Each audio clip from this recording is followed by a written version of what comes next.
اللہ کے نام سے شروع جو بڑا مہربان نہایت رحم والا ہے۔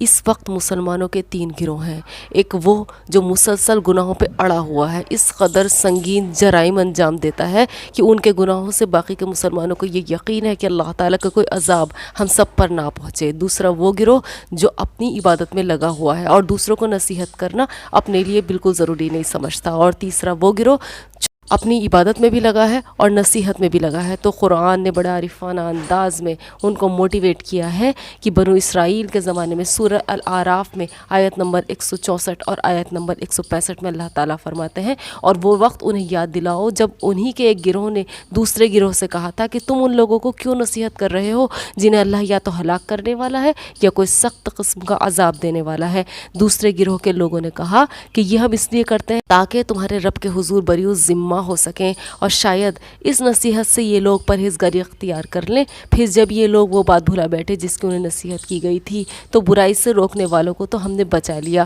اور جنہوں نے زیادتیاں کی تھیں ان کی مسلسل نافرمانی کی بنا پر ہم نے انہیں ایک سخت عذاب میں پکڑ لیا۔ اب تفسیر جانیے۔ دراصل ان لوگوں کے تین گروہ ہو گئے تھے۔ ایک گروہ مسلسل نافرمانی پر کمر باندھے ہوئے تھا، دوسرا گروہ شروع میں انہیں سمجھاتا رہا اور جب وہ نہ مانے تو مایوس ہو کر بیٹھ گیا، تیسرا گروہ مایوس ہونے کی بجائے بدستور انہیں نصیحت کرتا رہا۔ اب دوسرے گروہ نے تیسرے گروہ سے کہا کہ جب یہ لوگ مسلسل نافرمانی پر کمر باندھے ہوئے ہیں تو اس سے معلوم ہوتا ہے کہ ان پر اللہ تعالیٰ کا عذاب آنے والا ہے، اس لیے ان کو سمجھانا وقت ضائع کرنا ہے۔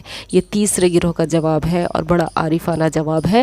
انہوں نے اپنی کوششیں جاری رکھنے کی دو وجہ بیان کی۔ ایک یہ کہ ہماری نصیحت کرتے رہنے کا پہلا مقصد تو یہ ہے کہ جب اللہ تعالیٰ کے سامنے ہماری پیشی ہو تو ہم یہ کہہ سکیں کہ یا اللہ ہم اپنا فریضہ ادا کرتے رہے تھے، اس لیے ہم ان کے جرائم سے بریء ذمہ ہیں۔ اور دوسرا مقصد یہ ہے کہ ہم اب بھی یہ امید رکھتے ہیں کہ شاید کوئی اللہ کا بندہ ہماری بات سن لے اور گناہ سے باز آ جائے۔ اللہ تعالیٰ نے ان کا یہ جواب خاص طور پر نقل فرما کر ہر مسلمان کو متنبہ فرمایا ہے کہ جب معاشرے میں نافرمانی کا دور دورہ ہو جائے، اور ایک مسلمان کی ذمہ داری صرف یہ نہیں ہے کہ وہ اپنے آپ کو بچا لے بلکہ دوسروں کو راہ راست کی دعوت دینا بھی اس کی ذمہ داری ہے، جس کے بغیر وہ مکمل طور پر بریء ذمہ نہیں ہو سکتا۔